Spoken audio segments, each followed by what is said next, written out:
2004 when they won the Stanley Cup, I was actually lucky enough to get to see the Stanley Cup. No shit. How many people have the opportunity to see the Stanley Cup like that, especially in, a small little town. So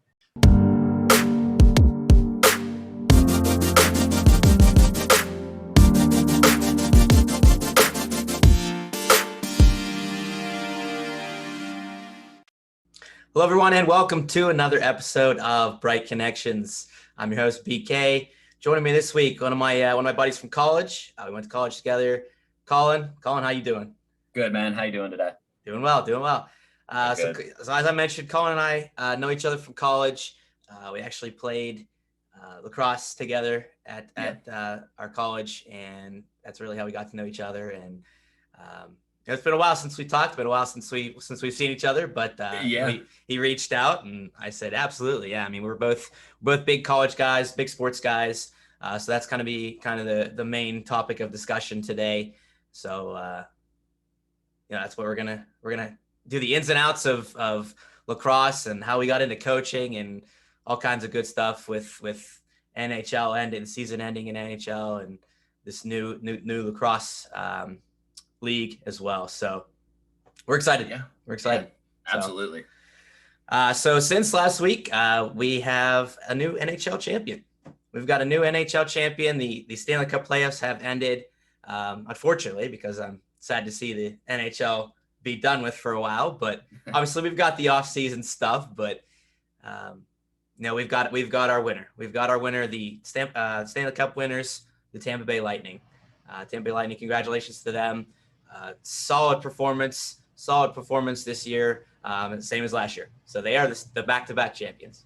They won last year, they won this year, and really put on a dominant performance in the finals this year for sure. I mean, in all honesty, probably could have swept Montreal, but with a little influence from the mayor and maybe within the locker room itself, they kind of decide. It almost seems like they decided to win it at home. Waiting till the fifth game to close it out. But it was a lot of fun still. They had a heck of a run. Montreal put on a good fight.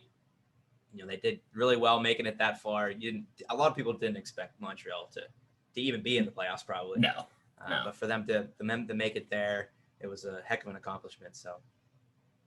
Yeah, no, I think just, it had a cool kind of, with the Stanley Cup, first off, it was just great to kind of see regular hockey back, the fans in the stadium and outside of the bubble seeing kind of the normalcy. So I can see why Tampa might have wanted to wait another game and, win it in front of the home crowd instead, right?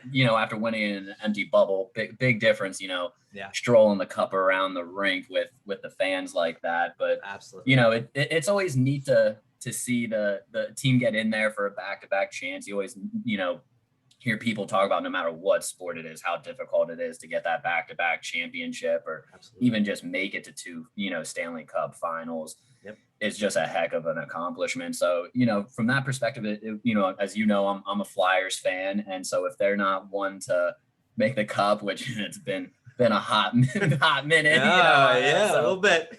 I'm kind of ready for this expansion draft here in a week or two to see who gets taken and free up some cap space for him. But anyways, it's cool to see Tampa in there. And then, I mean, personally, I like both teams. I don't have anything against Tampa or, the Canadians. It was cool to see the Canadians in there since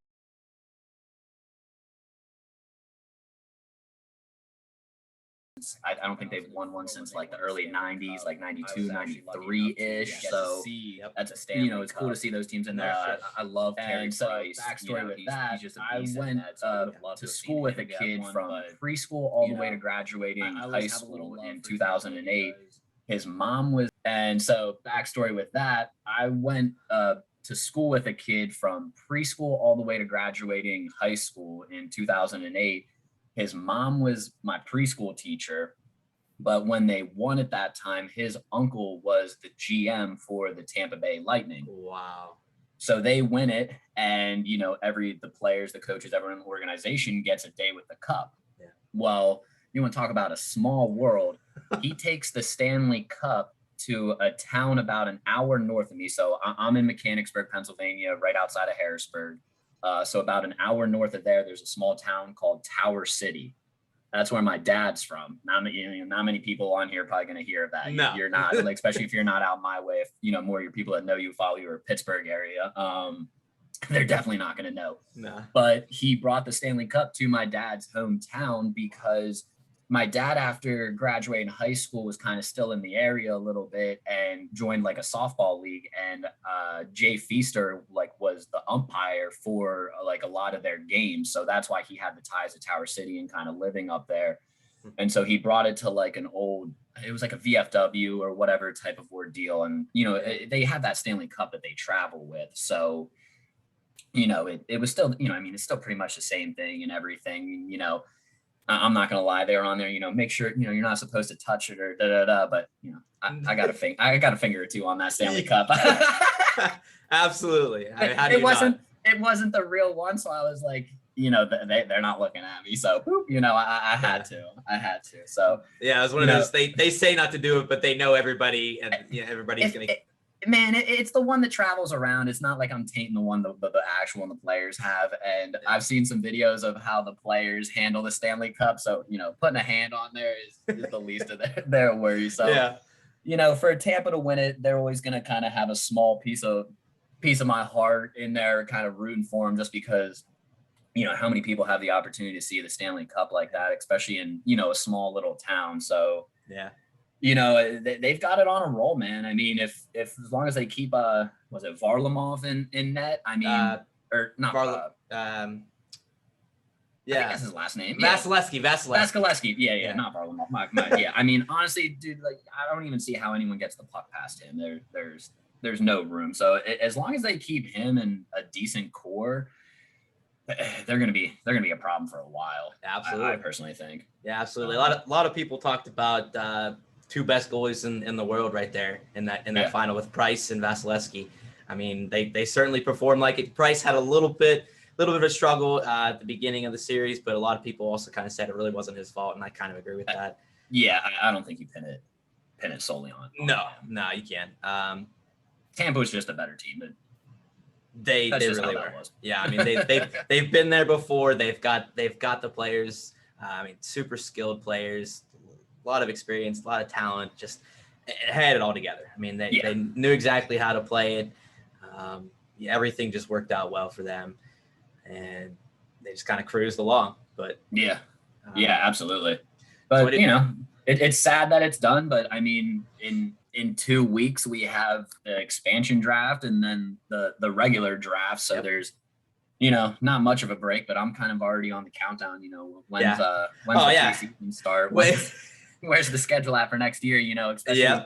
Especially if we're letting people back in the stands. Because I went to like my first ever pro hockey game for my 30th birthday, like 2 years ago, going on close to 2 years, and I mean, it was a blast. I loved to see it in person. We were fourth row behind the penalty box. Ooh. I mean, it was nice. It was awesome. So I can't wait to try to get back and actually, see it in person, because it's just night and day seeing a game in person. Oh, 100%. Yeah. You can never beat the atmosphere of an arena or stadium. No. It's great. It's great watching it on TV, but it's just nowhere close. Yeah. I mean, the only benefit of like watching on TV is you're saving a lot of money on on your food and snacks and stuff like that. But, a little bit. You can trim down the food prices and the beer costs a tad bit on there. Yeah, a little bit. Yeah. So, Collin, what do we think? Do you think this, the start of another dynasty with Tampa Bay?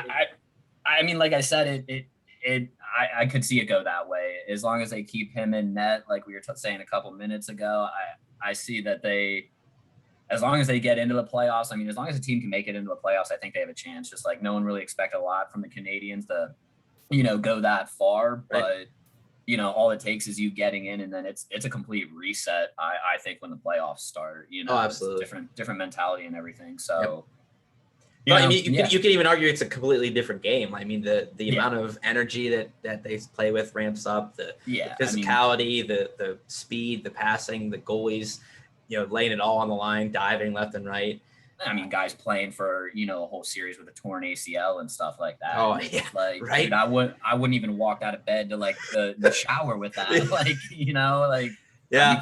I'd be crawling and crying, Yeah, that's a really good point. You always hear all the injuries that these guys at the end of the playoffs, you hear all these injuries that they played throughout the playoffs, and you're just like, what? Hockey, they're a different breed. I definitely give them it next to, after kind of watching and following lacrosse, hockey is my next go-to sport, even above football, just because it takes a certain special type of person to be able to just, kind of take that beating night in and night out. They're playing 2-3 games, a week, and it's just like, holy crap. Like, yeah. So, Tampa definitely has a chance for the dynasty. I haven't looked at, who might be coming and going, forwards, defenseman wise and stuff, but as long as you have that solid goalie, you're good. You're building to be a problem from the inside out with good goaltending. Yeah, absolutely. So, yeah, bummed that hockey's done, but forces me into following something else. Yeah. And like you said, all these teams, all these fans of teams that are out of the playoffs or haven't had anything to watch for a while, they're chomping at the bit to see the offseason stuff, the drafts, the trades, the free agent signings, everything. So we still have stuff to look forward to. I'm super excited just with a new hockey team, getting Seattle into everything, and it's there's definitely some players like I'd like to see go from Philadelphia so we could free up some money and stuff like that. But please take this guy, please. There's one or two, but we'll see what happens. But no, it's exciting for the NHL. Getting the team up in Seattle. I'm sure they're stoked to have the Kraken. So I'm already a fan. I'm already a fan. I was excited when Vegas got into the league, and I think I'm actually a little bit more excited for Seattle. For whatever reason, I like that city, Seattle. Never been there, never really done anything there. But Seattle's beautiful. Is it? Have you been there? So we were going on a cruise to Alaska, actually. So my parents, thankfully helped put my sister and myself through college and stuff like that. And my sister is a nurse.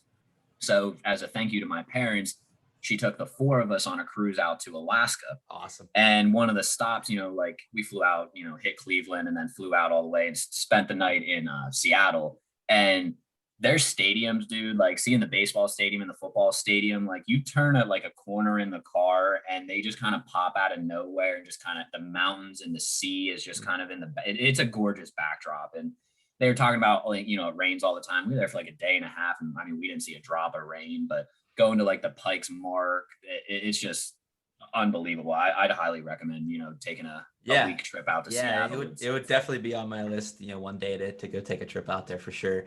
And sports wise, you got everything out there now. Pretty much your football, baseball, now hockey's out there. So, get out there, catch the Penguins out there, show me travel that far. Maybe they'll do something a little special for me. Maybe. But the new team, and cool nickname too, the Kraken. That's cool. I like their colors. I think it goes well with the city, the sea right out there and everything. Yep. So I think it's good. I'm excited for it. Gives us a little bit more excitement, when it's normally the dull part of hockey season. So there's add more excitement. Yeah, absolutely. So all in all, even though Collin's a Philadelphia fan, and me being a Penguins fan, we're still able to coexist. I'm used to losing, so it's good. It's good to have rivalries, but all in all, guys, just like in life, even if you don't disagree, or even if you do disagree with somebody, whether it be their sports team or what it is, you still can get along. You still can move on. You still can be friends. That's all it comes down to, is just moving forward. I'll say it's a tad easier being, a good, probably 4 hours away from everyone instead of, a dorm room away. And here, a little easier for people to talk a little smack on me. And, we were at a little different age where, we definitely, a couple guys up there, we went back and forth, for sure. All in good fun, when it really comes down to it and everything. So, good times. Yep. All right. Man. No, that's kind of where just at for hockey. Yeah, absolutely. But absolutely. So in addition to, I guess the other. Yeah, in addition to the NHL playoffs, we still have the NBA playoffs continuing. So we are in the finals now officially, and it was the two teams I actually predicted. So finally, BK finally got a prediction right. Doesn't happen often, but it happened this time. What now? Did you predict that at the beginning of the season or the beginning of playoffs? About halfway through the playoffs. Halfway. I forgot to touch on the NBA playoffs till about halfway through. It was about the quarterfinals, and I finally predicted.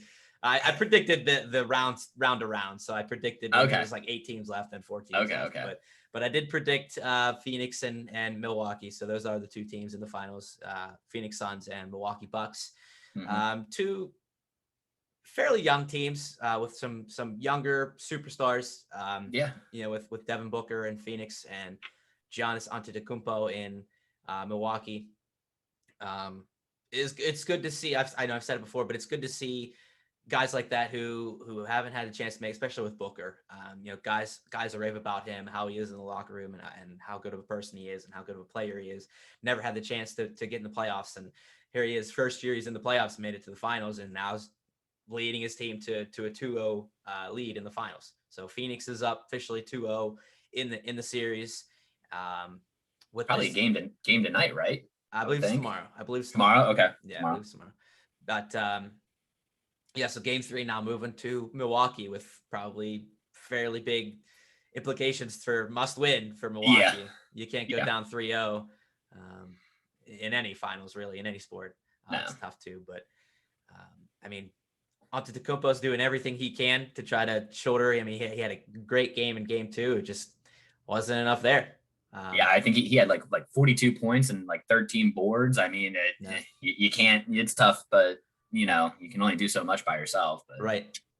But for me, I'm not the biggest NBA fan. I grew up a Spurs fan following Tim Duncan and David Robinson. I loved how those guys played the game. You never heard of any controversy from those guys really on or off the court. And so that's kind of who I followed. But I'm more of a college basketball guy. But, anytime the finals or playoffs are on, I'm always, kind of tuning into it. Yeah, at least paying attention. Yep. At least Sports Center catching it, recapping in the morning. But, for Phoenix and Milwaukee, again, I think it's cool to see, 2 teams that haven't been there for a while. Phoenix, that was back in the Stoudemire and Steve Nash days. That was probably early 90s too for them making their last finals. Milwaukee, I have no idea the last time they've been in. I don't know if they've ever been in. I know the last couple of years they've been in the playoffs and they've done decent, but they haven't made the finals or anything. But you'd like to see one get one for Giannis. He's just the Greek freak. He fits his name perfectly. I'd love for him to eventually get one if he doesn't get one here. But on the other end, you got, like you said, Booker. He's just a heck of an athlete. He's got that Kobe mentality, and I've seen multiple things where he just embraces that Kobe and Mamba mentality and everything. So you love to see Kobe kind of living on and everything like that. For me personally, it's like, I grew up crumbling stuff up and yelling Kobe, trying to, drain it in the trash can. And all who hasn't? So you want to see that continue, you know what I mean? And so that's cool. And then, the old vet in Chris Paul, 16 years in the league. It's great to see him, get in there. So it probably for his time's sake, when it kind of the finals got in between them two, I definitely got to say I went towards the Suns winning it because I don't know how many years Chris Paul has left. If he wins it, he might be done after this. He might just take that high note and be done after 16 years. I might do that if I was him. Right. But then again, it's tough to turn down them millions. They'll be throwing at him. You also, if you love the game, you'll love the game. If you think your body can still handle it, you keep going. Yeah, absolutely. So, I don't got a whole lot on other than that on the NBA. But it's in the finals. It's still exciting to see. I know a lot of my friends and stuff like that, and my family follows that stuff. So absolutely. They talked about the impact that Chris Paul brought to the Suns locker room, and it kind of plays into what we'll talk about later with us coaching. Having a guy like that come into a young group with the young Suns players, with Booker and DeAndre Ayton, guys like that. Having a guy like Chris Paul come in, you could see a difference. You hear about the difference that he makes in the locker room, on the court, everything, and a quality guy in Chris Paul. You never really hear anything negative about him. You never see any egotistical notions or plays or anything like that. It's all positive. It's all motivation and almost like another coach. It's always good. In my opinion, it's always good to have somebody like that on the team. But to have a veteran, to have a guy who knows what to do in situations, what to say. It's so crucial. And so it's good to see that. I mean, he came into the Suns this year and instantly just took him from a team that wasn't making the playoffs to a team that's now in the finals and leading the finals. Yeah, I mean, he definitely could have taken an easier road on a team that was in the playoffs previously or right. what so. But so props to him to kind of still doing the gritty work. 16 years deep. I mean, I guess he knew what Booker was about and all them other guys. So right, good for them. Like I said, I hope they finish it out. I would like to see a little more than a sweep. I'd like to see a little more. Just go back and forth a little bit. Who knows? Maybe they'll throw them a bone like Tampa did, so that they can maybe make it a little bit more of a series. Yeah, we'll see. Yeah, it's always, especially for the fan, if you're a mutual or like a non-biased fan and you're just watching just to watch, it's always good to see a series close. Yeah, so absolutely.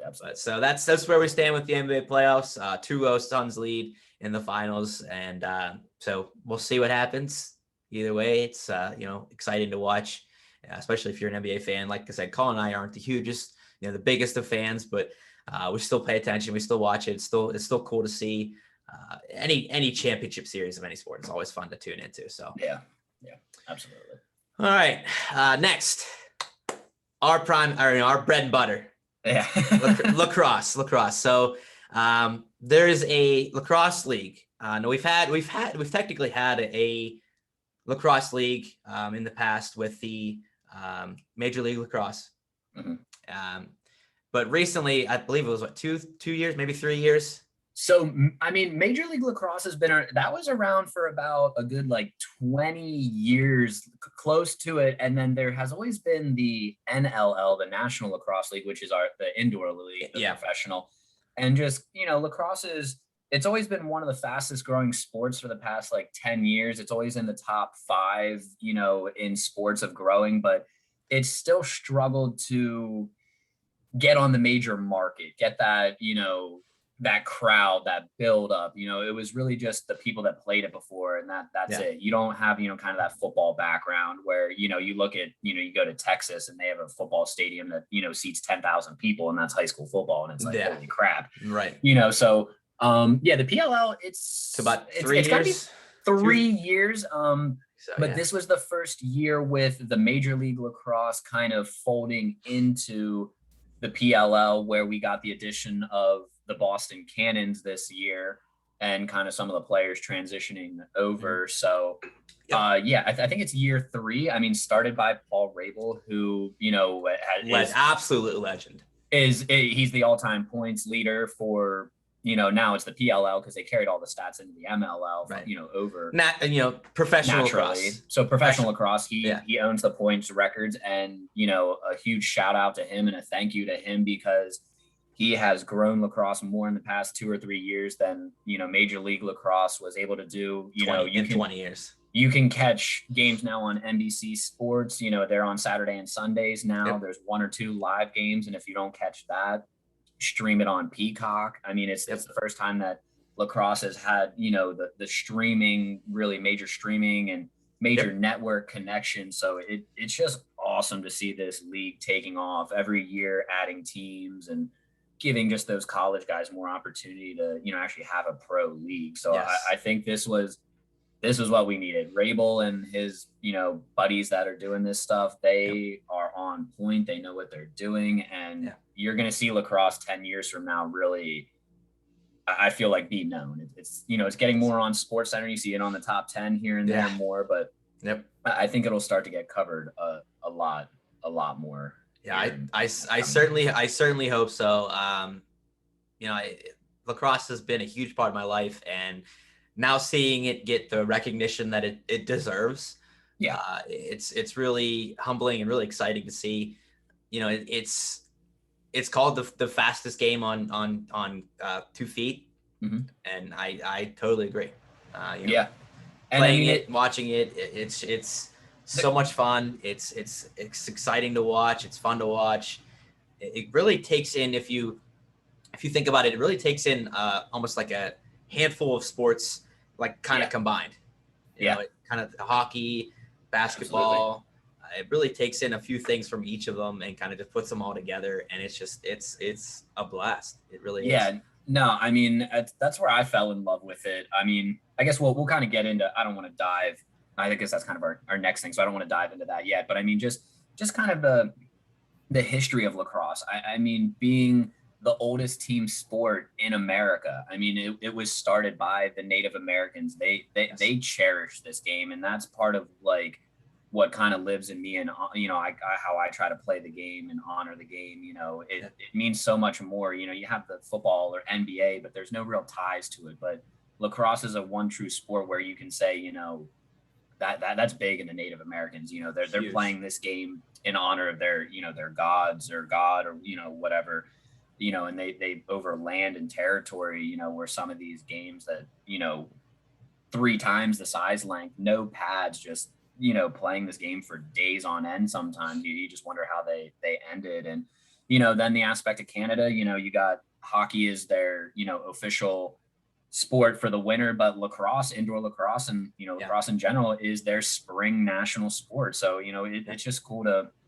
you know, lacrosse has a lot of that history, and it's just cool to seeing it grow from, you know, when I was the first 6th grade class in my area to, you know, start playing. And now it's like, they're playing it like, you know, 3rd grade and stuff like that. And I love to see it, but it jabs at me a little bit because it's like, why weren't you there for me? Right. Like, I wish I could have started it that early. Yeah. You know what I mean? So it's great to see the league take off just based on kind of the history and stuff like that with the league. And yeah, I mean, the sport as a whole, I guess I should say, it's just really cool. I mean, it's like you said, it's for me and you, it's one thing that we absolutely love. And but to see more people kind of tune in and be intrigued by and say, what's this new thing? You know, it's kind of cool if you watch it. I hardly ever, maybe even just flat out never hear anybody be uninterested after watching a lacrosse game. Yeah. They might not fully understand what's going on, but they're like, that was really fun to watch. And I was like, tell me about it. I mean, I have that personally. I mean, well, you know, I mean, I guess we can kind of throw up the backstory of like kind of how I started in here. Like, I mean, I played baseball, basketball, soccer, you know, all those sports growing up. And 6th grade rolled around, and I just remember having a conversation with 3 or 4 of my really good buddies, and they started talking about lacrosse. And I'm like, what? Like, you know, and they kind of described it, and I'm like, you know, it caught my interest, but I think I peer pressured myself personally, because I was like, yo, my 3 or 4 buddies are all like, you know, going to play this. Well, I want to be a part of it. And honestly, I was getting a little tired of soccer. It was getting a little, you know, I need a little more action. And baseball, it just didn't work, you know, times playing. And I kind of gave up 3, 4 sports to just go and give it a try in lacrosse. And I'm glad I did, because from 6th grade till, you know, this second today, and probably till the second I leave this earth, I'm going to be involved with lacrosse some way, you know, one way or the other. Right. So that's why I just love to see it continue to grow. You know, they're going to keep adding teams, and you know, I hope there's eventually you know, right now it's a traveling league. I hope they settle down in cities, and maybe we'll get lucky. There'll be one in Pittsburgh or Philly, and, you know, be able to just go catch a quick game, right? You know, in person and everything like that. Absolutely. So, that would be amazing. That would be just a blast beyond words. Just to be able to see a game. I mean, I'm a little spoiled over this way. You know, I think a little bit more than you, because, you know, I can skip down to Philly in about an hour and a half and watch a pro indoor game, you know, once they're allowed. And, you know, they come to Baltimore, which is, you know, again, like, you know, maybe hour and a half, 2 hours for me to drive. So like, I'm in a decent location where if I want, you know, I mean, the championships this weekend, the semifinals are in Baltimore, I believe, and the finals in DC. So DC takes me like 2 hours, Baltimore, you know, right around that time too. So, you know, if the options there for you, the options there. Yeah. So that's another part of, you know, kind of living in one of the strong kind of powerhouse areas of where lacrosse started. You know, Maryland is known for, you know, crabs and lacrosse, you know, crab cakes and lacrosse. and maybe football in there, but definitely lacrosse. So Yeah. I'm right in that area where they're always going to get the crowds. Baltimore definitely a hot spot for lacrosse. Hopkins and everything like that. So so I'm excited for the future of the league and everything like that. That's my college team, Hopkins, for sure. Hopkins, yeah. So I know one of our buddies from college, Matt Zions. I know he's working with the PLL and doing some of their promotional stuff. So congrats on to him if he sees this, and keep doing good work. I know he fell in love with lacrosse up at UPJ with us, and I owe him a huge thank you for the work he did, scheduling stuff. Oh, absolutely. I mean, he was president. So Zions, if you see this, much appreciated, my dude. Yep. Yeah, I mean, he really put it all together for us at college. He essentially started the team. Got it rolling, got everything together, and made it happen. But I'd love to get up there and see Coach Teich. I would love to get up there. He's still up there. So I know Tyler and I talked about it. So we'll probably make a trip up here in a little bit. Yeah, absolutely. So back to the PLL. I mean, so where we stand right now, Collin mentioned, that we've got their traveling games, traveling series, whatever you want to call them. So each weekend they'll travel to a city and they'll play a handful of games. Some teams play 2 games in a weekend. Some teams play 1. But so officially we are at 8 teams in the league. Yes. So it's still a small, semi-small league. Not 30 teams like other sports or whatever, but it kind of leaves it so that there's just so much talent on each team. So that you have this small league, you've got 8 teams, but each team is just loaded. You got all these guys that you recognize, especially if you are a lacrosse fan, you followed for a while. You got these guys that you recognize on each team, and it's really exciting to watch. So to go through the 8 teams, you've got the Whip Snakes, the Archers, the Redwoods, the Atlas, the Water Dogs, the Chrome, the Chaos, and the Cannons. So you've got a lot of states being represented. Boston. I'm trying to think where half these teams are, but I really think Boston, the Cannons, are the only one that really has a home kind of I guess territory, if you will. Everyone else is traveling, but like you're saying, it's a small league, but that's what's best for the sport right now. They could easily dump next year 10 new teams. Easily. There's enough college kids that could come and play.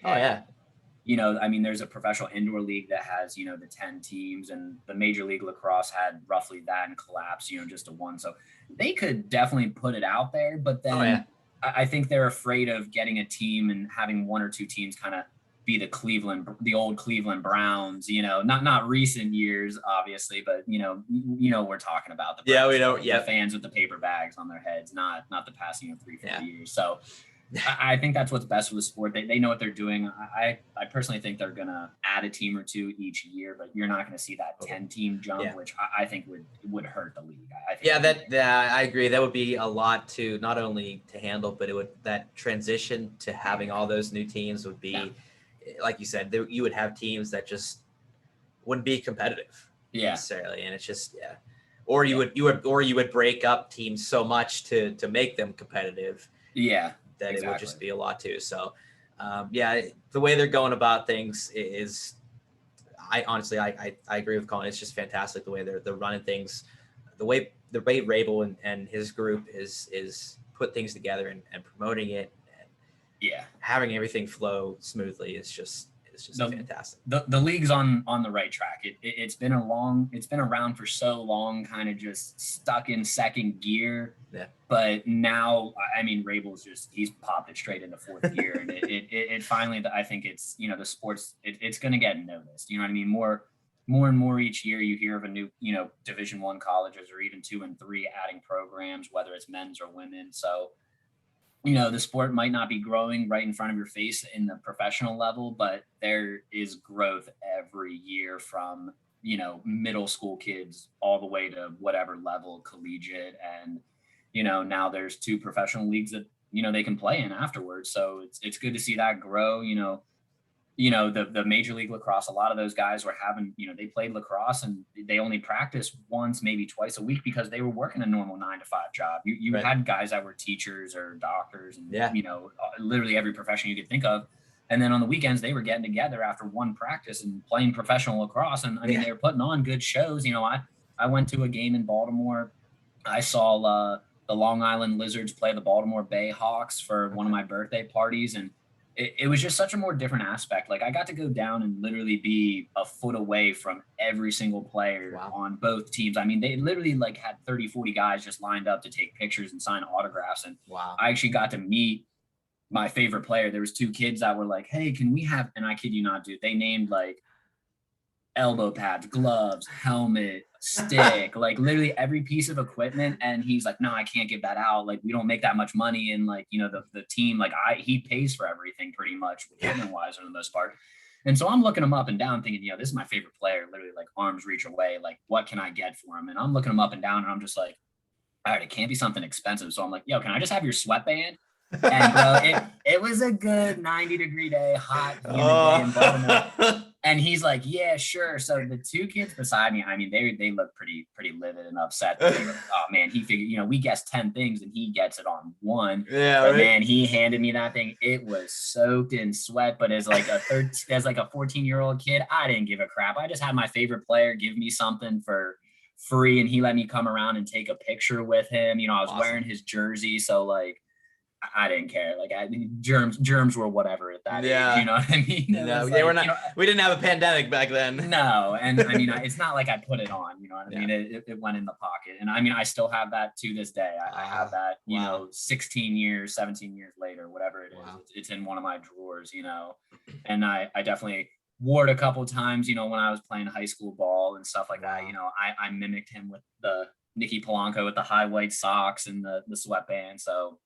That was who I wanted to be. I definitely didn't have his size. I was about 5 inches and 100 pounds short of being him. So you know, but whatever. I had my fun playing. So but So for the league, we've had, you could argue, almost a little bit of a early dynasty with the Whip Snakes. So the Whip Snakes are back to back. Yeah, they're back to back, and they're kind of the team to beat every year so far. So they did finally lose a game last week, and that one a little wary though, because they had probably their two best offensive guys out. Not that you can, you know, you got to win when guys are hurt, but they're the two. You know, Matt Rambo is the attackman of their dynasty, and he was banged up, but It's very, very interesting. It looks like, I believe within a week they're at the All-Star break. And I think that's somewhere out west, like in, I want to say like San Diego. San Jose. San Jose. Okay. I knew it was a San something. Yeah, you know? Right. So they're going out there for that. So that'll be exciting to kind of, you know, see they're probably the fastest shot and stuff like that. But I know there's a game on NBC. I think at like, I want to say 6:00 tonight. There's someone playing, but I got to say from, you know, it's the rivalry game. It's the Whip Snakes and the Redwoods. Is that who it is? Okay. Yeah. That's I mean, but I'm looking this year, it's looking, you know, the Archers and I think the Whip Snakes, they're looking like that 1-2 punch. I mean, it's still early because everyone else is middle of the pack, just trying to get one more game above that 500. But at this point, I'm ready to see the Whip Snakes dive down a little bit in the standings. They've gotten their 2 championships. It's time for someone new. No, I agree. Yeah. So I guess we'll go through. Do you have a favorite team? I do. I'm a Water Dogs fan, and I'm actually wearing it right now. So. Nice. Beautiful. I picked them. You know, I mean, they came into the league last year. I really, honestly, when the PLL came around the first year, I didn't really follow it too much, and I honestly had a little dislike to it because the MLL was the league I grew up on. You know, it was the league that I watched in TV. It was the league you talked about in middle school and high school, and it was a lacrosse league. So I was a little saddened to see it kind of dissolve away, you know, and kind of the light of the sport go to the PLL. And so I'm not gonna lie, I was a little salty. So I didn't really follow it much. And then I figured, you know what, if there's a brand new team coming in next year, after I saw how they already grew the sport and made such a huge impact on it, I was like, all right, there's bigger things than just the past of the sport.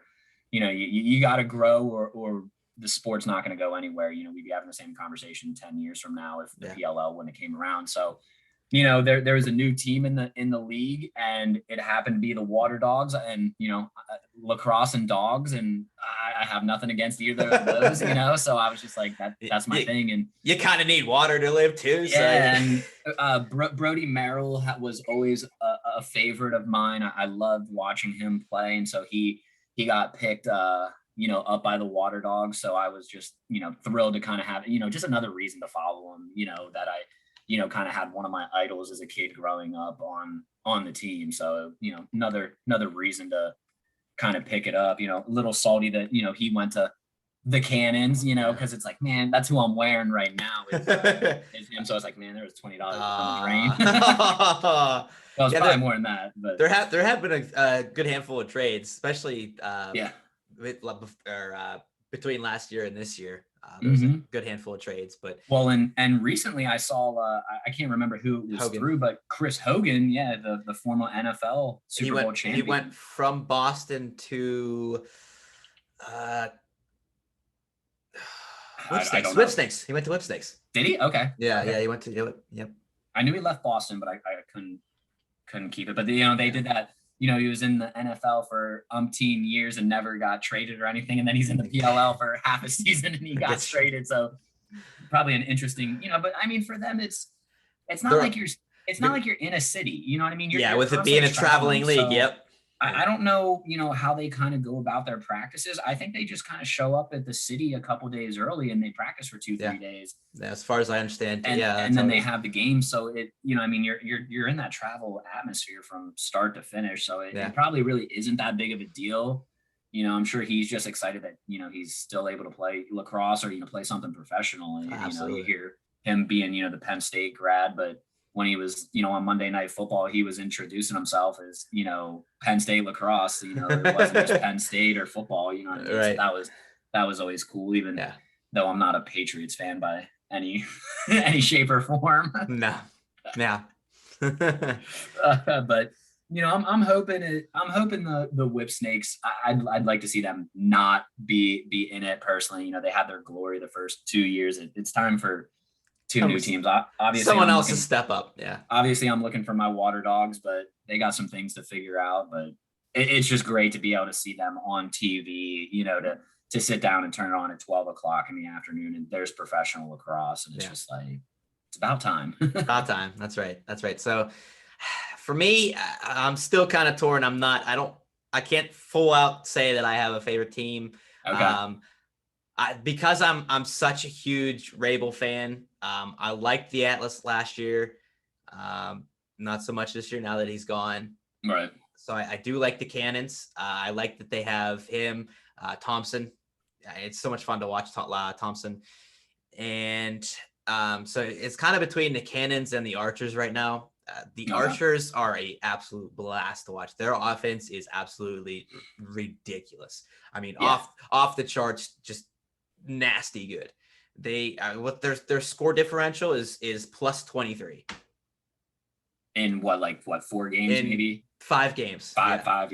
It's absurd. Their offense, the people that they have, and I mean, obviously they're doing decent enough defense too to have a score differential that much. But I mean, they've got Grant Ament, they've got Will Maney, they've got Marcus Holman, Tom Schreiber, and a handful of other guys that just, I mean, they're top level talent all on the offensive side. It's just like, if you're the other team, you got to be, every time you see them on the schedule, you're like, oh crap.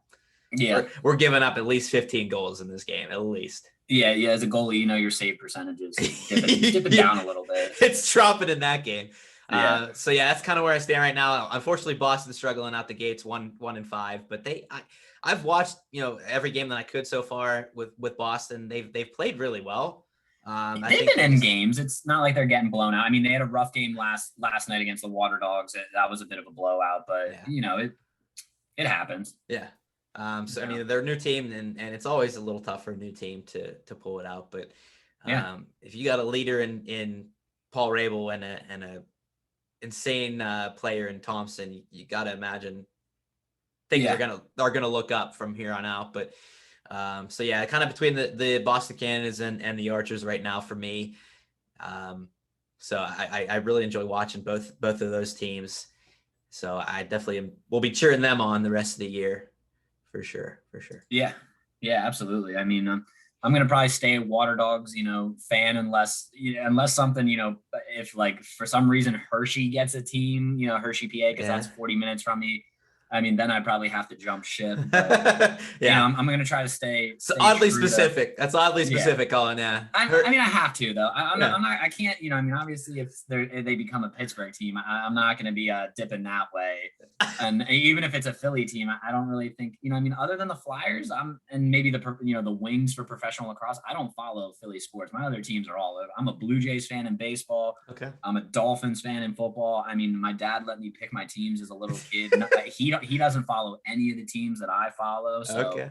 And people are like, how the heck did you become a Blue Jays and a Dolphins fan? And I'm like, one end of the continent to the other. I don't have a memory. My biggest thing is probably like, I probably thought a dolphin and a blue jay were like a cool animal as a little kid. And I honestly think that's what I went with it. I don't have, none of my like younger friends were fans. Like I am the oddball out when it comes to sports, like hardcore. Yeah. I mean, I was in Johnstown, everyone thought I was Philly just because I wore, a Flyers shirt, but I was definitely outside of the realm in that aspect, and in all sports out that way. It wasn't much other than, the black and gold. You didn't see many other colors walking around there. Yep. All right. So last but not least, how about a prediction from you, Collin? How about a prediction on who's going to be in the final and who wins it? I mean, I'd love to say my Water Dogs, but I looking at it, I really just think somehow the teams that are 1-2 right now, pretty much going into the break, I think it's going to be probably an Archers Whip Snakes final. I do see, as long as the Whip Snakes are healthy, getting Rambo back, I think they're just that one step ahead. They're just a bit too much for. And they got the face-off guys. That's the biggest thing. If you have the face-off and the goalie, you're already, a notch ahead of everyone. I mean, they've got great midfielders. They've got great long stick midfielders, good defense. Yeah, they really, a really good two-way team. And I mean, so if I had to, I'll kind of take the easy way out on this and pick the teams that are kind of 1-2 right now. I think it will be Archers, Whip Snakes. But if it is, I'm hoping the Archers get them. I'm hoping if the Whip Snakes are any remotely in the playoffs or in the finals, I'm going to be rooting 100 against them. That's like the one thing where like if they win it, I'm going to be a little upset if they get a three-peat, just because. Yeah. I don't know. I feel like that dulls the sport a little bit. It can to a certain degree, but I don't think it'll. I mean, I guess maybe for me, just for following it so much, so maybe for the newer crowd, it's not going to. But for me, it's like, let's get someone new in there. So, who do you got? You have anyone as of right now? Unfortunately, I agree. I do think it's going to be who's 1-2 right now, Whip Snakes and Archers. Yeah. But I strongly think I'm strongly for the Archers winning it, though. I truly believe that the Archers win it this year. With the team they have together and the offense they have, I think it's too much to handle. It's too much to handle, even for the Whip Snakes, even for the Whip Snakes' good defense and their offense and everything. I think the Archers have it this year. They're actually only 3-2 right now, but if you look at their team and their makeup and then the games that they are winning, it's not even close. So I mean, the whole league's kind of pretty close as a whole. You know what I mean? Because it's still very, very early, but you can still see from their losses how they truly play and everything like that. So. So I'll predict a Whip Snakes Archers final, and I'm predicting Archers victory. Yeah, right on. So are you? I guess to finish this up, are you going to pick a team this year, or are you going to hold off till maybe a couple years down the road? There's some cities involved potentially. Yeah, for right now, I'm just enjoying all of it. You're just a PLL fan. I'm a PLL fan. I have a few teams that I like to pay a little bit more attention to, but not a full blown one team hardcore. I mean, you can just follow in my footsteps and be a Cannons fan since they're the new team in the league. That's true. But I mean, then you're kind of stuck because I feel like they're going to be in Boston, so I don't see them ever leaving Boston. So you might be a little stuck there. That's brutal. That's brutal because Boston's not my favorite city. Maybe Atlas. I like their colors. That white and light blue is a good look. So just. It matches with my Blue Jays or my Hopkins Blue Jays. There you go. That's kind of why I like them the first year, last year. Their colors, yeah. All right. Well, you know, I mean, I don't want to hear you picking them when they're in the finals, that this is your new team or some crap like that. Fair enough. You better pick it before the playoffs. That's all No, I no gotta say. fair weather. No fair No, weather. exactly. Exactly. But yeah, for right now, I'm just enjoying all of it, taking it all in, just watching as much as I can, cheering it on, promoting the league, you know, as much as I can myself. Absolutely. So it's just a blast. It's just a blast. Absolutely. All right, now to wrap it all up, let's talk a little bit of our backstories as lacrosse players and coaches, and kind of top it off with the impact we have. So we're both coaches, and the impact we have being coaches. So you kind of touched on your backstory already. If there's anything else, I don't know, you wanted to. I mean, no, I mean, you kind of heard how I gave up a couple sports for one that I knew really nothing about. My dad had no idea about. He was just kind of excited I gave up soccer. He was the old school, you know, football, baseball type of guy, you know, probably, you know, wishing I got into football, but, you know, I never played, but he was definitely thrilled. And he actually said it to me a couple of weeks ago. He's like, man, I was thrilled when you quit soccer and baseball. not maybe so much baseball, but definitely soccer he was not a fan of. And he tells me to this day, you know, if I had lacrosse in high school, I'd play. He texts me all the time. Hey, there's a game on ESPNU. I mean, he honestly is like my TV guide when it comes to lacrosse, because he's shooting me text messages that day, and you know, I'm rushing home or I'm flipping the channel to pop on that game. You know, everything. So it's nice to have. But yeah, I mean, I gave everything up in 6th grade. We were the first 6th grade. I played for Cumberland Valley for, you know, middle school, 6th, 7th, 8th grade. My first stick was actually, you know, kind of the traditional strung stick with the leather, you know, not your mesh pocket. Cause I didn't know anything of the sport. I just went to Dick's and I bought a short stick, but you know, as well, that's not what I was playing in college. I gave the short stick up within a practice or two and moved to defense. I was always better defensively. And, you know, I've always been more of kind of a shy, quiet kid. So kind of not wanting the glory of scoring or, you know, maybe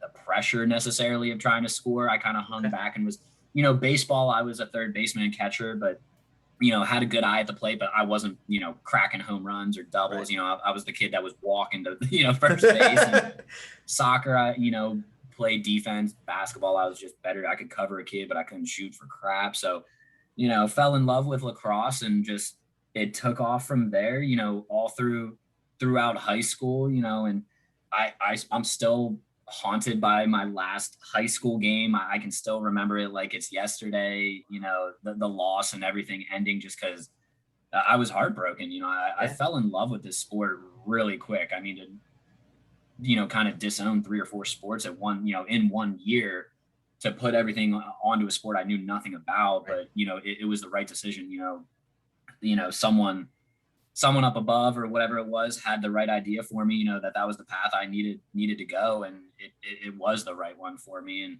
you know, playing into high school and everything like that. And then, you know, one of the things, you know, on my tours in Johnstown, I asked and made sure, I was like, is there any type of lacrosse up here? And I remember the girl going, yeah, you know, my buddy, John Hartman, he actually started it, you know, like a year or 2 ago. And I was thrilled. Yeah. But we, you know, at Pitt Johnstown, we started out practicing. My first year, we were on the pavement practicing. We were not on, you know, a grass field or whatever, where the sports center is, you know, how that's all redone. There was like a parking lot there with like 3 or 4 basketball hoops.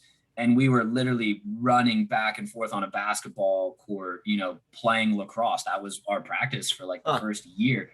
And it was horrible, dude. You know how bouncy a lacrosse ball is. And on a basketball, we were chasing balls like no other. And, you know, up in the Johnstown area, lacrosse wasn't really around. It was growing while we were up there. So I know for, you know, I mean, obviously I got there in 2008, 2009. It was club lacrosse was started in maybe 2006 at best by John, who, you know, I played, you know, he was the goalie for the first like 2 or 3 years that I was up there.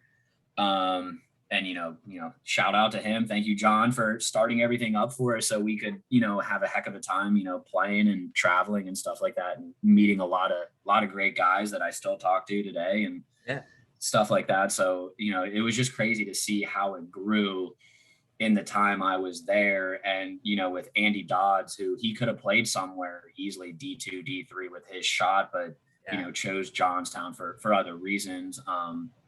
And it was nice for when he was, kind of the captain, the president, he, kind of came up to me and, told me that, between me and Zions, like the club was kind of going to be in our hands, and he trusted us to, continue to grow it, because they grew it a lot in those first couple of years. And we had a heck of a team, man, for having guys that never played before and stuff like that. I would have loved to have seen us in our first, year or two up there, really try to compete with kids. Cause I remember Ryan Bob, he was a heck of a goalie. He should have went somewhere and been playing. I mean, we easily had like 4 or 5 guys my first 2 years up there that should have been playing somewhere else.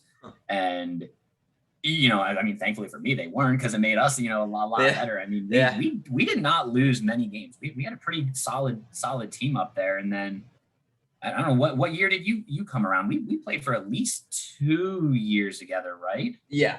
What year did you come into Johnstown? So I went into Johnstown 2009, 2010. But okay, so you were a year after me. I didn't start playing until second half of my sophomore year, so which would have been 2011. Okay. Yeah. So now to take me back to my backstory a little bit. So I have touched on it before a little bit, but just real quick, a little summary. Same kind of boat Collin was. I heard about it from other people. I heard about lacrosse, maybe a little bit middle school, probably not much, but more high school. I heard about it. I was intrigued by it. I wanted to play it, but I never did. And I to this day, I still one of my few regrets in life is not actually doing it, not actually diving into lacrosse in high school, and at least just trying it. So I never did it in high school. And so my sophomore year of college, here's this 20-year-old kid who has no idea what the heck this is, always heard about it, but never played a game in his life, never really picked up a stick. Well, maybe a few times picked up a stick, but no idea what to expect. Get recruited by Zions and Collin a little bit. Well, that was probably Zions with the fraternity, right? Yeah. Because I like a good quarter of our team was your fraternity. Yeah, I feel like. it was, yeah, for sure. But here he is pulling it in. I'm not gonna lie, probably mostly just to get people. We needed people, but we need bodies. We needed bodies. But we at the same time, those who did join, I mean, we were interested. We were. It's not like we were just out there just to be out there. We were interested. We wanted to play lacrosse. We were all intrigued by the sport. We all wanted to be out there. So I end up joining. I end up start my lacrosse career at 20 years old as a sophomore. I was always athletic enough. I always had speed. I always could decent hand-eye coordination. But let's be honest with myself and with Collin, I was not good whatsoever at lacrosse. I was not. It is not a sport you can expect to pick up. And honestly, your first year, you should expect to struggle and to have those feelings of almost giving up, because like you said earlier, there's so much to this sport. You have to be in shape with the running. I mean, for you to come in, especially at the age of 20, me, I had 9 years, almost 10 years of playing on you at that time. And but you were in the same boat. I mean, half our team was within like a couple of years of playing, or it being in, what the heck is lacrosse? Or, hey, my buddy in the fraternity said, come play lacrosse. So I will. Like, I wonder, like, Zions was bribing people with cases of beer or something for how, like, much you guys were coming in, like, left and right. But, coming in fresh to it, dude, just, lacrosse isn't easy. It's not a sport that you can master being one-handed. If you're a professional, you're catching and throwing left and right-handed, where you can't tell if they're a natural lefty or righty playing. Correct. You got to be able to scoop up a ground ball with both hands, and you got to be able to do that stuff running full speed. You know what I mean? Those professional guys, there's 2, maybe 3 lines of middies. I mean, the amount they run is insane. You have a sport where you have the running of soccer, but like the fast pace of hockey, the hitting of kind of hockey and football mixed, and then you have the scoring of, I mean, you can't really compare. You can have a game that's 7-8, or you can have a 20-17 game. So you're going to have the excitement no matter what in lacrosse, with shots, goals, hitting. I mean, there's not a game that I've personally watched where, like, I've turned off the TV, you know what I mean? And they're constantly growing it. The shot clock is forcing, the offenses to move more and give better props to the defense, because it's tough to get the ball out, you know what I mean? But going back to college and stuff with you, not only did you have all that aspect of trying to pick that up just to walk on the field, but then the rules, you watch a lacrosse game, you don't know the rules, or No. you watch a lacrosse game for the first time. I mean, personally, I've been around, the lacrosse a lot, but girls lacrosse still to this day confuses the crap out of me. I need to sit down with someone and have them like explain stuff, and that's truly what you need. And some of the commentators are getting better at explaining it, rules and stuff like that while the games are going on. But I wouldn't expect anyone up there that was in their first year to be on my level or the Andy Dodds level. I mean, just learning the rules, we had the chalk talks in the classrooms, some practices, just because we had to teach people the rules and stuff like that. So, I mean, it just shows, kind of people's love for the sport, their commitment, and I think truly who they are deep down. If you can go to a sport so late in your life, and, even though it was club lacrosse and we weren't really counting the wins and losses, I think it speaks to,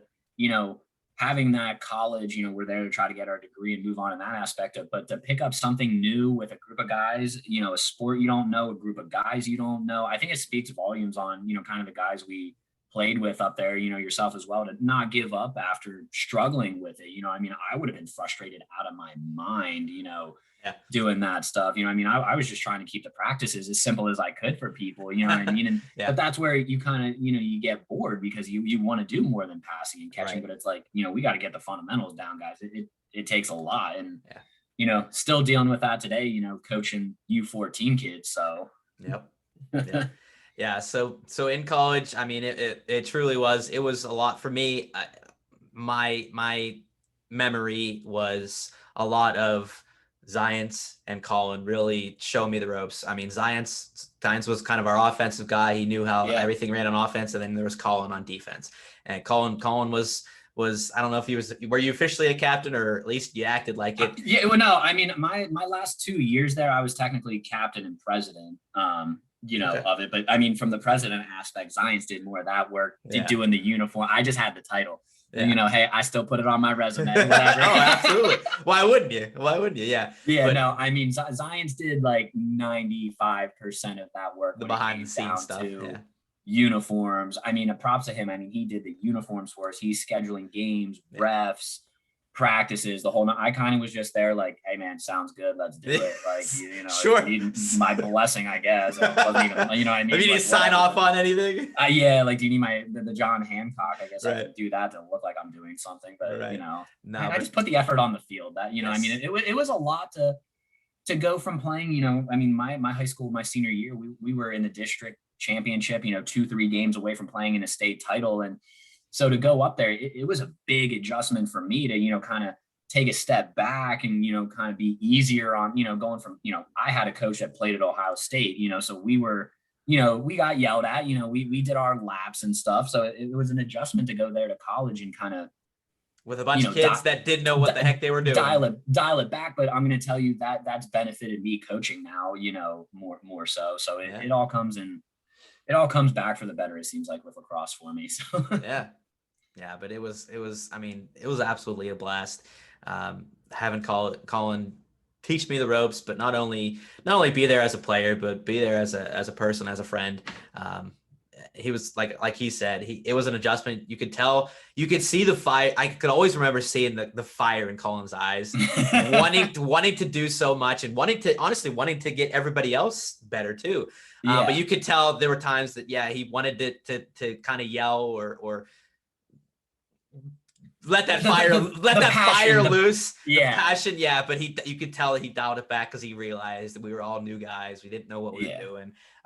So it was funny in that aspect, but it was absolutely a blast. It was absolutely a blast. I feel for the whole, like, we all got along. Like, I mean, we had our road trips to, IUP and, different schools around the area to go play. And I mean, we were renting those, whatever those Fords were that held like 8 people in them. We weren't even on a bus, and half the time we're just hoping kids show up that they weren't hungover from Friday night. You try to tell them on Wednesday, Thursday practice, guys, please just like go a little light. But then we're just praying for that like 12th dude to show up, even if he is hungover. We're like, all right, you got an hour to sober up on the drive, right?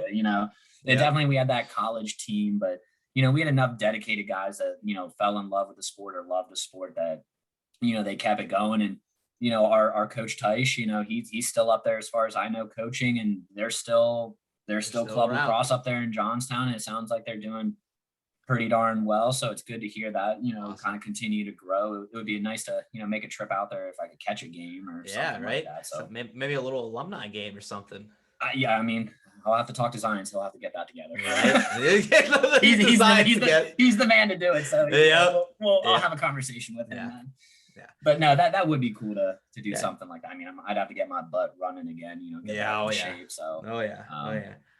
So all in all, my time with the Lax Cats, up at UPJ with Collin and everybody, was a blast, and it elevated my love of the sport. It got me into the sport, and that's where it all came into place after college. So that's how I decided to be a coach of lacrosse after college, because of my love of lacrosse while playing and seeing it with through Collin and everyone else. Did you coach right away? Yeah. Like, did you get in it was like right when you finished school, you were like the next lacrosse season, you jumped right in? Or was there like a year break? Because I went a year break actually. That's what I'm wondering. Now that I think about it, it might have been a year break. Yeah, I mean, I was kind of because I probably was focused on trying to get a job. Yeah. And I was the same boat, but dude, like, it kind of came that, like, I guess probably a year and a half out, whatever. I was kind of itching. I was like, this is like normal lacrosse season. Like, it's that time.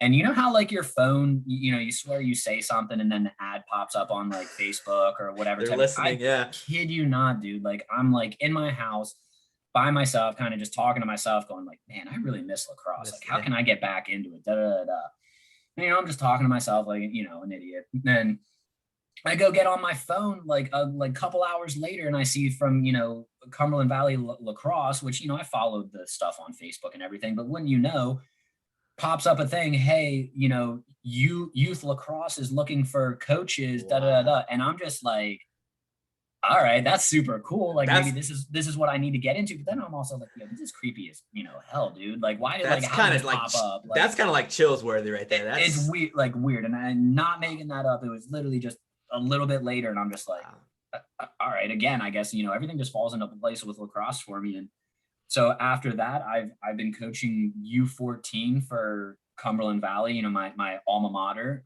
the right where I started lacrosse in middle school. I'm playing or coaching for them now. It's been about like 6 years, minus last year getting canceled because of COVID. But after that, I've been very fortunate. I've been coaching with the same gentleman, John. It's been me and him 1-2. Neither one of us has kids in the program. I don't have kids. He's got a couple that are graduating college. They're a little older.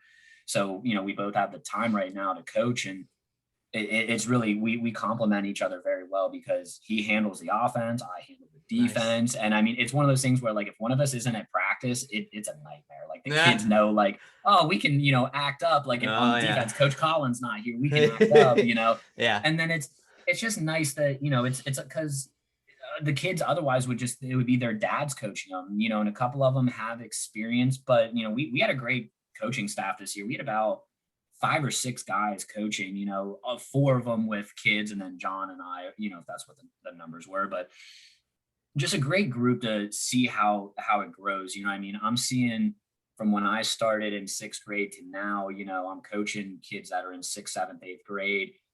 And, it's crazy to see them starting in like 3rd grade and stuff like that. And then having travel lacrosse, like they spend 3 months with us, and then they're going and doing another 2-3 months in travel. And I'm just like, you guys are so lucky you can just keep playing and playing and playing. But it shows how good these kids are. I mean, again, just like in Johnstown, we're getting kids that are their first year. We're getting kids that should already be playing varsity lacrosse. You know what I mean? And that's part of it. They're trying to find that balance, with practices and stuff. But that's also the fun part and the challenging part of being a coach, is just try to find that balance and get your team to gel together with the different talent levels. And, I've tried to show these kids, it's more, they're young, but they're at that competitive age at 7th, 8th grade.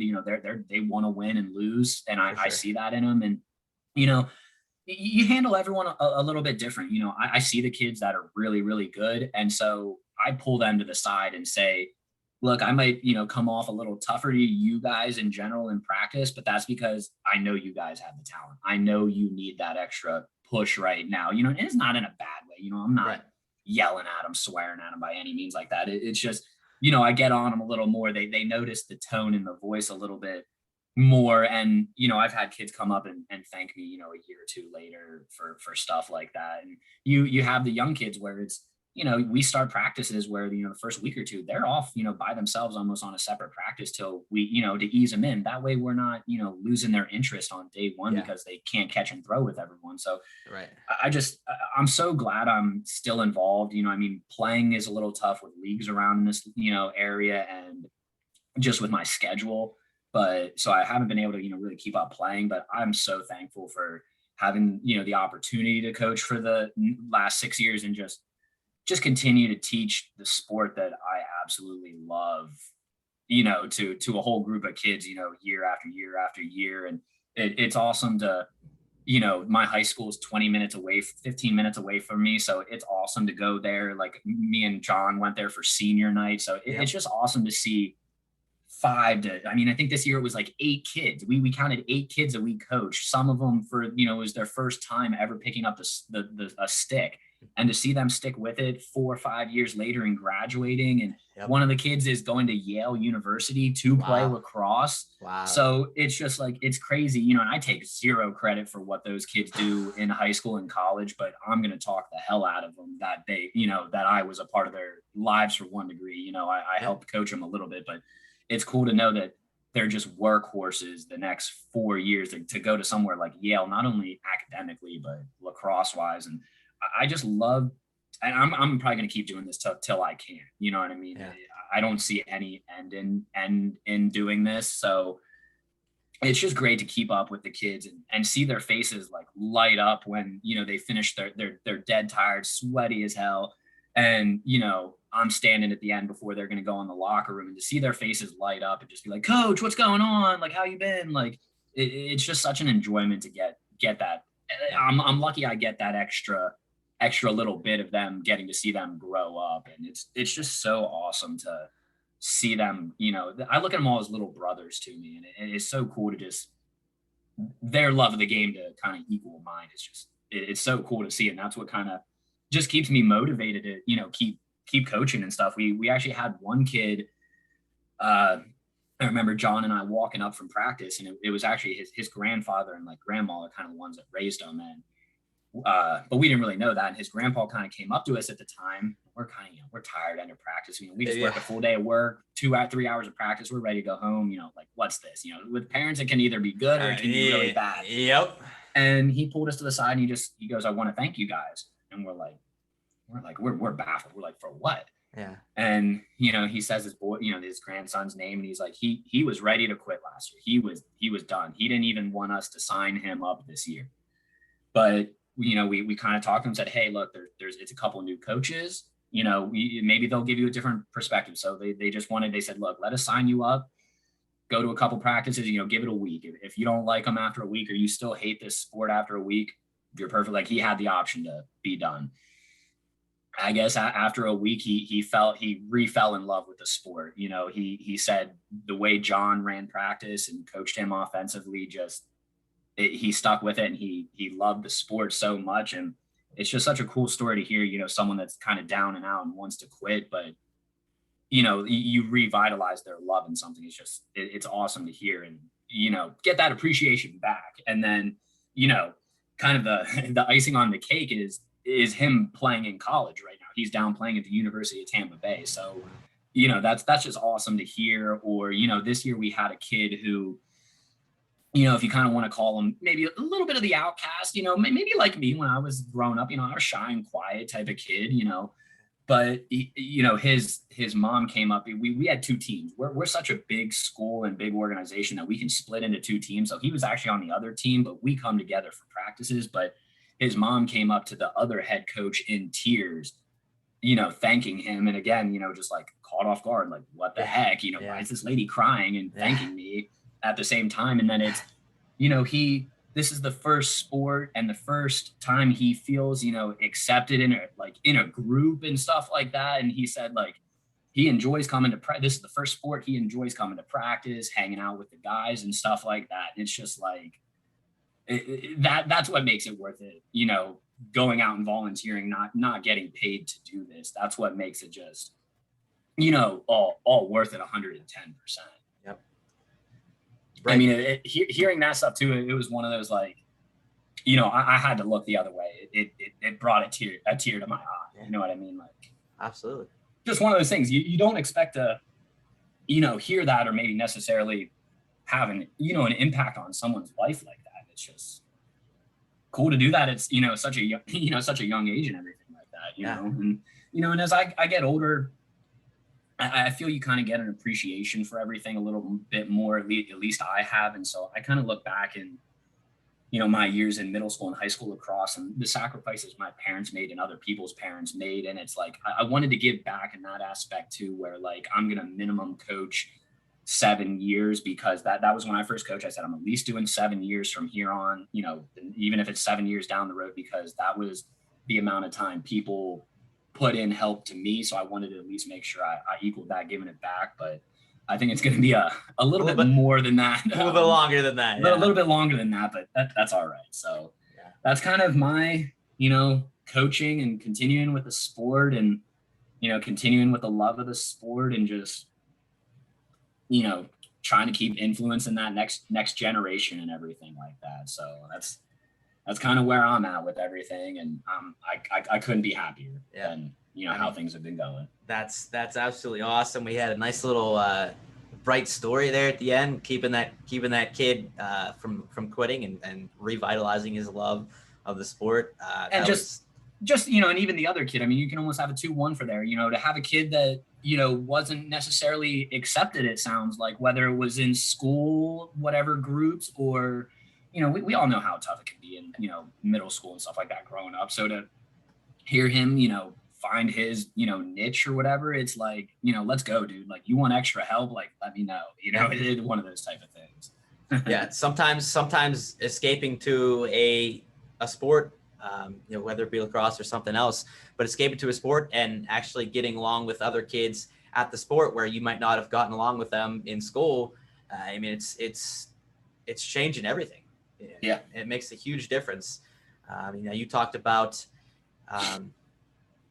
having an appreciation when those parents come up to you. So to see the impact that you make on them later down the road is huge, but hearing it from them or hearing it from their parents, coming back to you, hearing the impact that you made, it goes around, and both sides of it are just amazing. Oh yeah. Yeah, no, absolutely. And I mean, it's funny too, sometimes, like, we had a kid this year who he could be playing, varsity lacrosse this year, hands down.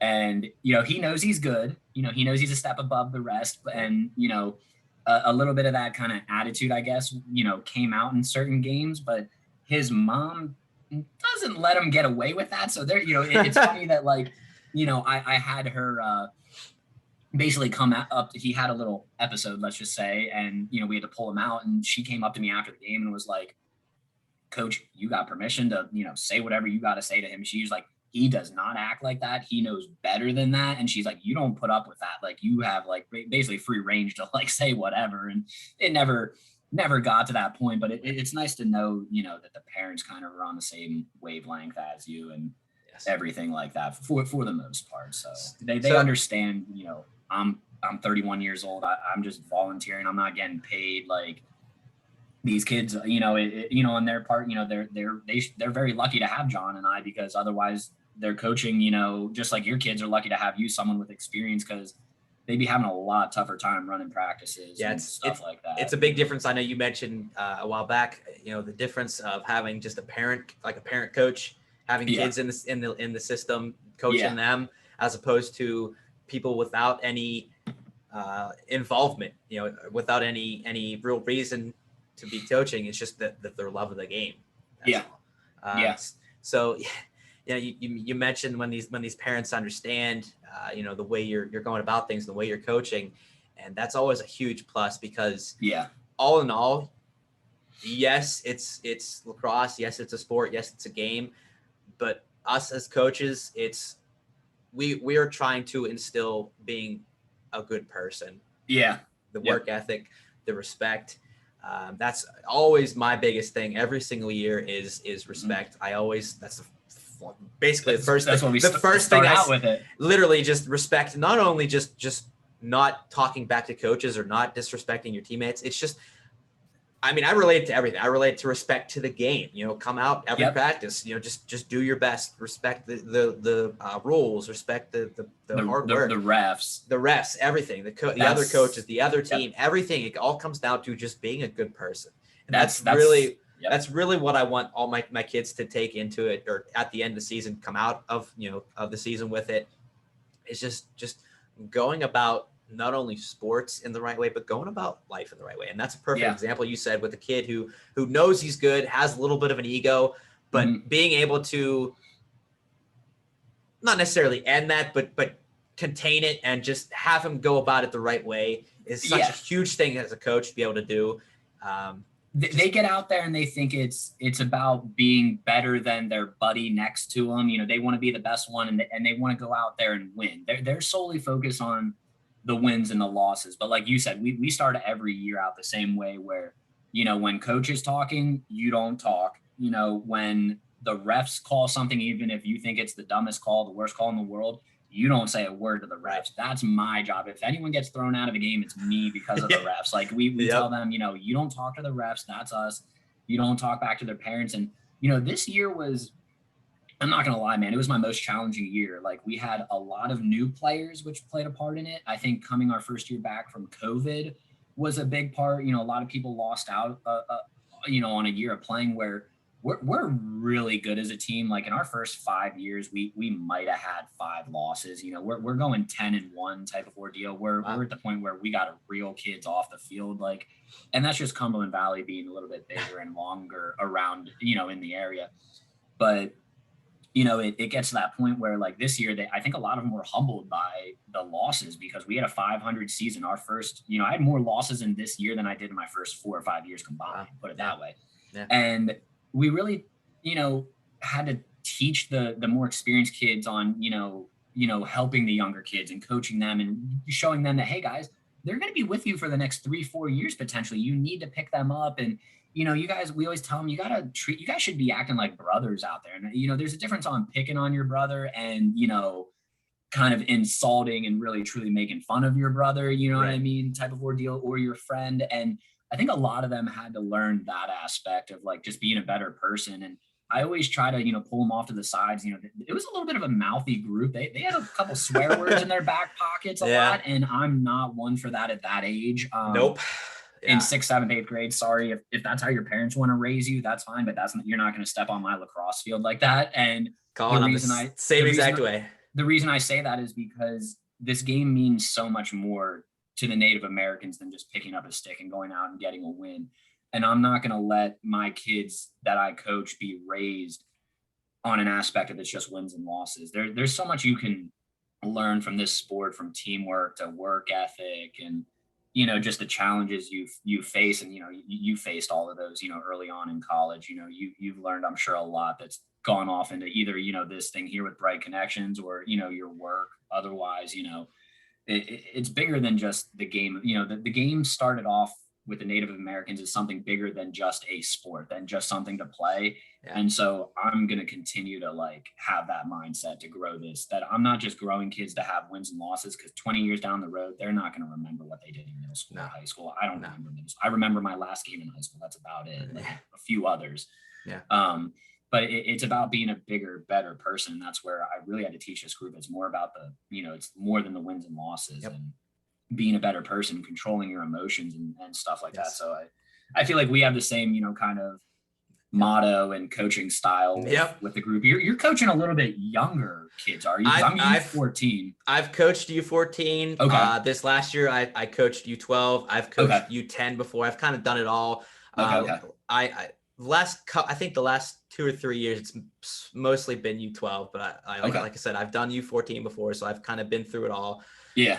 It's definitely a different ball game down the U10s, that's for sure. But that's more like let's stop the magnet ball play. Oh yeah. I mean, I mean, I'm sure it's fun. I mean, I enjoy the age group I'm at just because they kind of have that skill set. So it's a little bit easier for me to coach. And I don't know.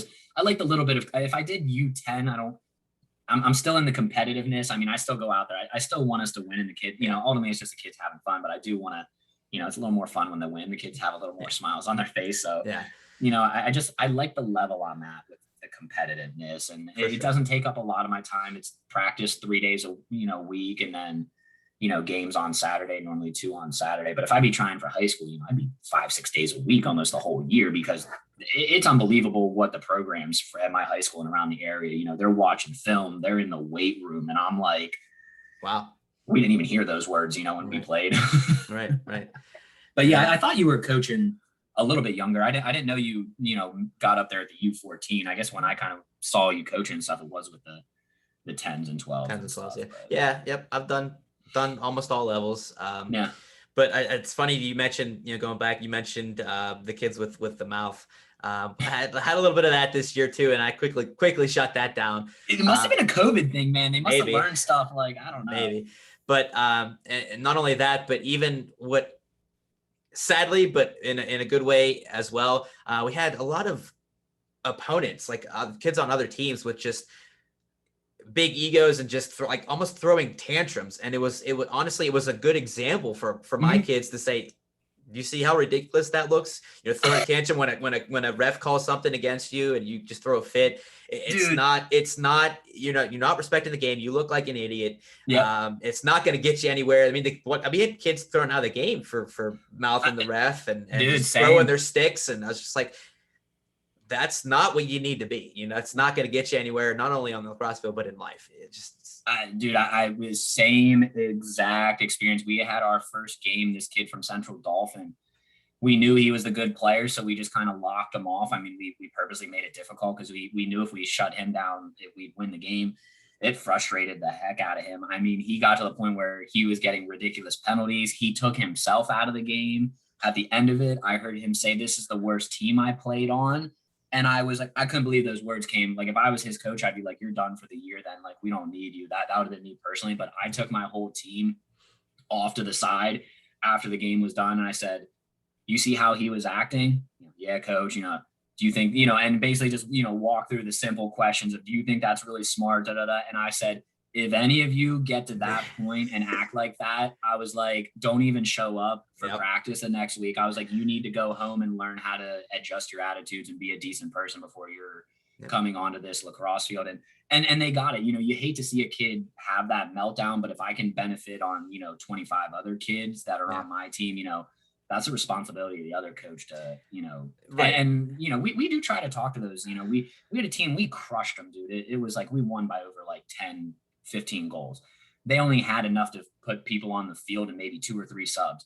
This team, in all my years of coaching and playing, is the most respectful and the most hustling group I ever met, where after the game was done, I walked over there and thanked and congratulated their whole team and basically told them that the way they're going about playing this game is going to do them so much. I was like, you guys are going to eventually get it together and get your wins, but you're going to realize down the road that this was so much more than just, that work ethic, and how they played the game is just so much more. And then it was, I said to him last thing, I was like, thank you guys. And I was like, you gave me another speech that I got to go, tell my team, because, they're happy they won, but I'm gonna, give a little sour taste in their mouth that, that's the way I expect them to act and move forward. So win or lose, you go about things the right way. I told him, I said this to this group, kind of just one last thing for him. It was, you guys got to learn how to win and you got to learn how to lose. And they didn't really get it. And I was like, when you guys win, you can't be gloating. You can't be taunting, trash talking, blah, blah, blah. And I was like, when you're losing, no matter what that scoreboard says, you got to keep fighting. You got to keep going. Because the second you quit, that's what really defines you. And no matter what the scoreboard, said, I told those guys, I was like, I want you guys to just keep going. I was like, I don't care if we lose by 20, but if you can give me your whole effort that whole game, we're good. Coach isn't going to be mad at you. You know what I mean? Those type of things. And, it was a lot. It was a stressful year. I'm not going to lie. It took a lot out of me this year, kind of just dealing with the attitudes and the language and, the dealing with the losses, you know what I mean? Just trying to pick kids up because we're in a tournament. we lose the first game. They're so sad. We're at the 10, 20 minutes later, they're just pounding Gatorades and eating donuts and Doritos like nothing happened. And it's like, you guys were so upset 10 minutes ago. Like, do you see the, the correlate, the relation difference, there? The difference. Yeah. So, I mean, like I said, I guess to finish up with my, lacrosse, I'm just going to keep coaching until something takes me off this earth. That's where I'm at. Yeah. Until I can't walk onto that lacrosse field, I'm there for life. Yeah, I'm with you. I don't see it anytime in the future unless I get too incredibly busy that I just truly can't. But I always try to make sure I leave that time slot for lacrosse in my life. It's just huge. Knowing the impact that I have on those young kids and them growing up, hearing down the road kids coming back to me and saying thank you, or saying I remember you, even just remembering me is just enough. But just knowing the impact that I have on their lives and the impact that they've had on me is just as significant. Seeing these kids with the right attitude or the right work ethic and just going about things the right way, it brings a tear to my eye. It makes me smile each and every day, knowing that there are good kids out there with the right personality, the right mindset to go about life. And it leaves me seeing a bright future for them and for the world in general even. So yeah, absolutely. Sports and lacrosse is huge. It's just huge. Yeah. So all right. So to finish it off, we obviously have our bright stories. Collin kind of already snuck one in there, but it was a good one. It was a good one for sure. So I got a couple other ones that were submitted, and one that I picked up on. So we talked about the NHL beginning of the episode, and how I talked about how Carey Price kind of talked about how he didn't really perform well enough in his eyes. So there was a news conference, him and Shea Weber, who was the captain of the Canadiens, and they were talking to, the reporters and everything. And Carey Price goes, I feel like I didn't really play well enough at the beginning of the series and blah, blah, blah. And instantly, Shea Weber sitting right next to him, he goes, no, I don't think that's the case at all. I don't think that we played well enough in front of Carey. I think we could have done more, blah, blah, blah, whatever. And just hearing that from a leader, from a captain, that's how you go about things. That's how you pick up your teammates. That's how you go about making sure that they're not so down on themselves and blaming themselves, and just realizing that it's a whole team effort. It spoke words. It spoke words to me. It's such a simple thing, but a lot of people would sit there, next to Carey Price and would maybe just nod their head or not say anything. But the way that Shea just instantly just said, no, I don't think that's the case at all. It was a great thing to see. I really appreciated that from Shea Weber. Again, like I said, it's such a simple thing, but it's just the way you kind of have to go about things. Don't let people blame themselves. Just keep picking them up, keep telling them, it's not all on you. It's not your fault.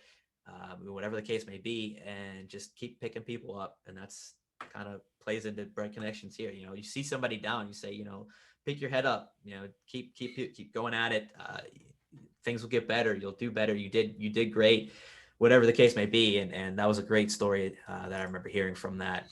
So then another bright story that was sent in, there was somebody at a grocery store. It always seems like grocery stores come into play somehow with these bright stories, but somebody was at the grocery store and they were checking out, and they had the person checking them out. Then they also had a bagger at the end, and they said that the bagger was putting all the stuff in the bags, and you kind of tell. They said that they had some type of disability, whether it be mental, I believe mental disability, and you kind of see that they had issues, and they were kind of just singing to themselves while they were bagging, just blah blah blah singing. And all of a sudden, I don't know I can't remember if the person said that they realized that they were singing and kind of caught themselves and just went, oh, or somebody said something, or I think it might've been the person ringing them up. They said, oh, are you singing over there? And the person with the disability bag, and it was like, oh, and kind of got quiet and shy and real red faced and everything, embarrassed.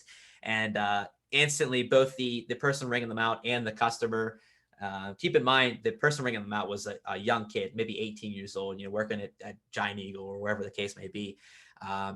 Both him and the customer both were like, no, don't be ashamed. Keep at it. Keep doing your thing. Keep singing.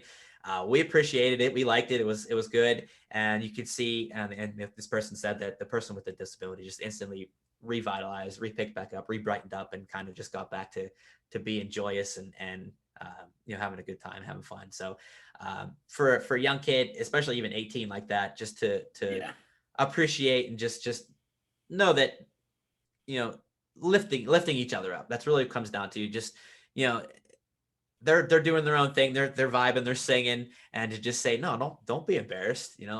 Just keep doing it. Keep enjoying yourself. We appreciated it, and just keep doing that. So cute little story, fun story, and that's really all it is. That's all it takes. Yeah. You're making a world of difference for that person, that bagger to realize there are people out there pushing her and brightening her up to continue just be herself. Yeah. So that's all it takes, dude. It's something that simple. You know what I mean? It's just a couple words. A kind word. Yeah. Yeah. just keep doing your thing, just something like that. And like I said, it made a world of difference to the bagger. The customer appreciated it enough to share it. And it's simple things can make a world difference. So absolutely. So those are our bright stories of the week. Thank you guys for submitting. Appreciate it, Collin. Thank you for your story. That was a great story for sure.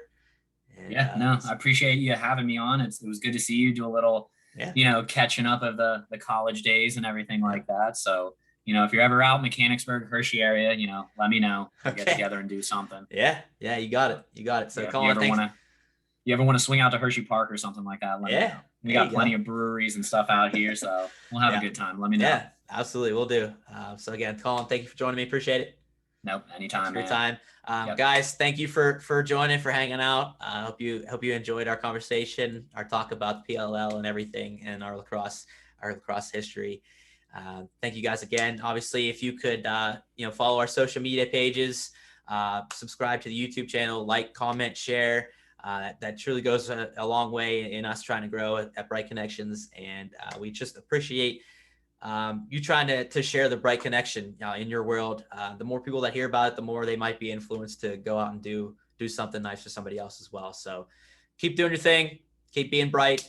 Guys, appreciate you and hope you have a wonderful week. Take care.